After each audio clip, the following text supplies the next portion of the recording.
Hey guys, it's your own boy, the one and only Great Dane, back with another Atlas game. So this one is called Atlas Empires, and the best way I can describe it is essentially Clash of Clans and Pokemon Go have been joined together into one game. So I'm not going to explain it too much because I know so many people know about Clash of Clans. It's a pretty popular game. I'm going to go over specifically the AR things about this game because everything else pretty much follows Clash of Clans. So you have your AR overworld here with the green outline showing you how far you can reach. Unlike the Atlas Earth game, however, in this one, if you upgrade your town hall, the area of reach gets just slightly bigger. It's not like a crazy increase. It might be more significant when you're just starting out, but it's because it's a circle. Like if they kept it constant at the amount it grows, it might get like a little ridiculous. But it is fun, I think. Anyway, if we go to the base here, you guys can see that essentially it's very similar to Clash of Clans. And here's my base. You have to excuse it's a little messy because honestly, so I surprisingly just haven't been attacked yet. I don't know how many people play this game, but maybe my base just looks pretty gnarly. I mean, I have my main defense set up around the town hall here because that's where most of the loot is stored anyway. And I just have the surrounding towers to be annoying, so it's really hard to get a 3-star. So you have your shop right here, where you can get free items.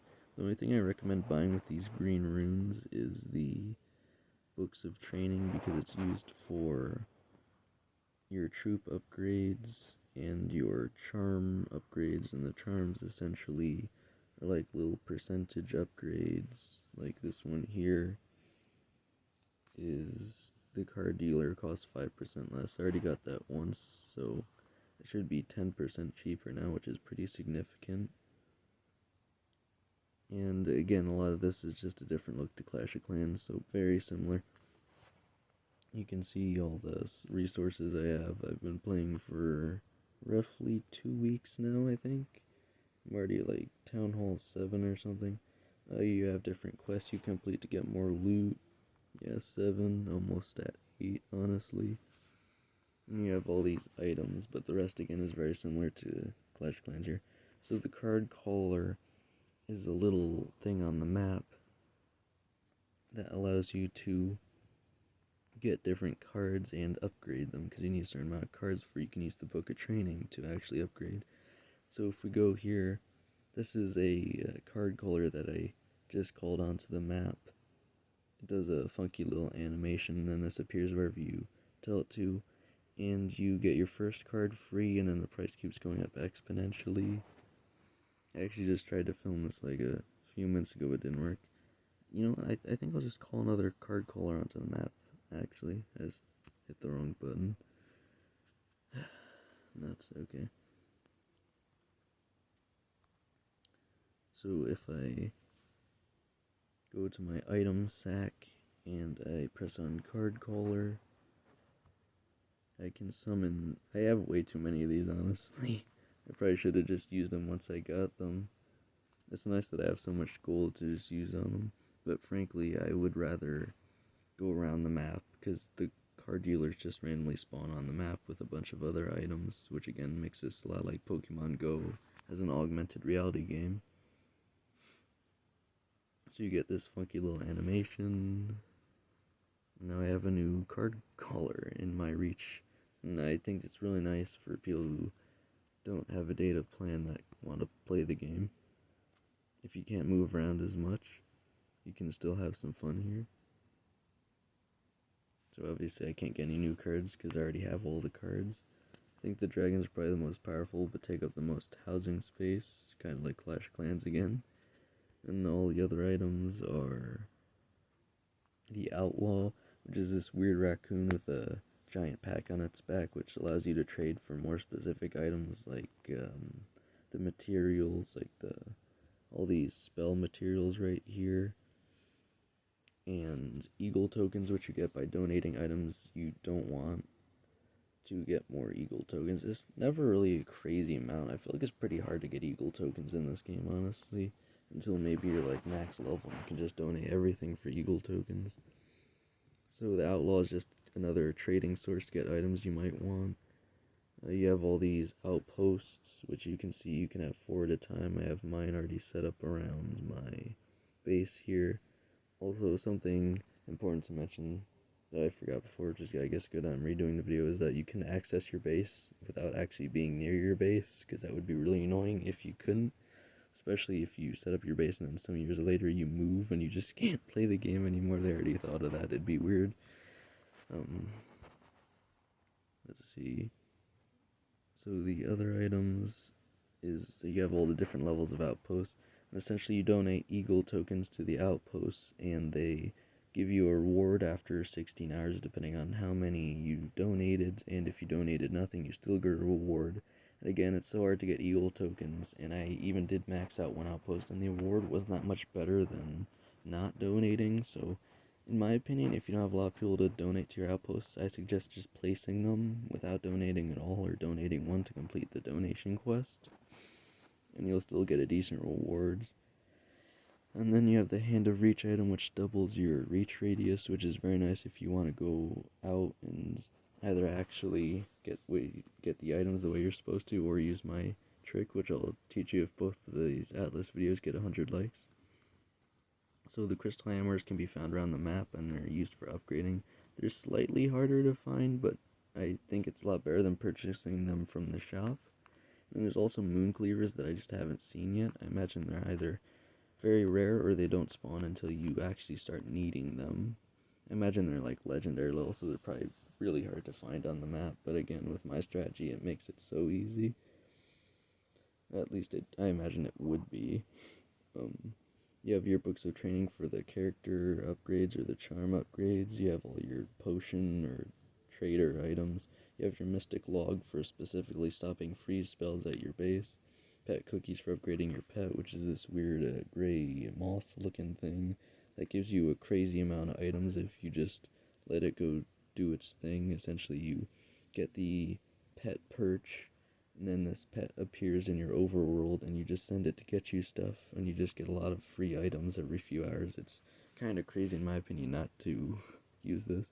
It takes 24 hours to replenish, but you can just watch an ad to make it keep getting you stuff all the time. And even though it's like you want to be a free-to-play player, it just doesn't make sense not to watch the 30-second ad to just get these crazy rewards. Again, I know a lot of people find the ads annoying, but I really don't mind it that much. So that's how the pet works. You don't like the pet. I thought it's a little weird that the pet seems to have a health bar, but I don't think you can actually use the pet in battle. You also have avatar tokens, which you can use to get a specific avatar to show off to your friends, I guess. I don't know, the avatar tokens aren't really the biggest deal. You can even trade them for Eagle tokens if you don't really care about that. You have all your spells. These are Rage Epic and Epic spells. I'm pretty sure you can only get from being in an empire, clan, or whatever you want to call the clans in this game, I guess. You have all your unit cards. That's about it for the items. And as far as the empires go, they do have quite a few benefits here, so it definitely makes sense to play Atlas Empires and an Empire, believe it or not. You have your trader hut, which allows you to trade for items. It's like, say you need wood, but you have too much gold, you can trade to it. Hopefully you get the daily special, because otherwise you're trading at a loss, but in my opinion, it's still usually worth it anyway. You have the village vault, which allows you to get these spell crafting or trader items. And then you have the spell lab, which allows you to make those 3 spells I was talking about. And there's one other thing we haven't even unlocked in our guild or clan or whatever yet. This is called the summoning tree, which allows you to donate other troops to other people in your empire. But as you can see, it takes a crazy amount of stuff to actually make this. So it's definitely something you'd like work with your guild or whatever to do. So it'd be kind of bad to make a guild and have to restart that, but I'd be willing to do it just because I think it'd be fun to interact with my community, I guess. And then there's also the Battle Starship, which gives you rewards if you help get the stars to the amount it says. And that's about it. So again, it's the best way to think about this game is essentially Clash of Clans and Pokemon Go shoved into one game. I think it's pretty fun. I'm not sponsored by Atlas. I think both the games are fun, but it's definitely not for everyone, I'd say. Especially people that don't like the original Clash of Clans. But again, as long as one person comments that they want me to make a clan or empire or whatever, I'll try to. I'm going to leave my link in the description, and I want to be as straightforward as I can. If you guys download through my link, I'll get 100 runes for everyone that joins. I believe I need 500 to make an empire, so if someone says they do want to, and I get 5 people to get the game, it'll make it incredibly easy for me to make an empire, and I'll do a follow-up video saying what the name of the empire is, and I should allow anyone to join, I'm pretty sure. And I'm pretty sure only 30 people can join, so you'll want to be quick if you actually really want to do that, because, again, I don't know how many people are going to get on this, but I think it's fun. And anyway, that is Atlas Empire, so make sure to leave a like if you guys enjoyed this video. Make sure to subscribe if you look forward to more videos. Again, if both of these Atlas videos that I'm going to post get 100 likes, I'll make a video on my trick to move around the world without having to physically move around in the actual world, even though that is the whole point of the AR game. But not everyone can, because not everyone has a data plan like me. So, again, we shall see if you guys are actually interested enough to get to that point. But I definitely will do that. So anyway, I think I've covered all my bases, so thank you guys so much for watching, and have a great day. Bye, guys.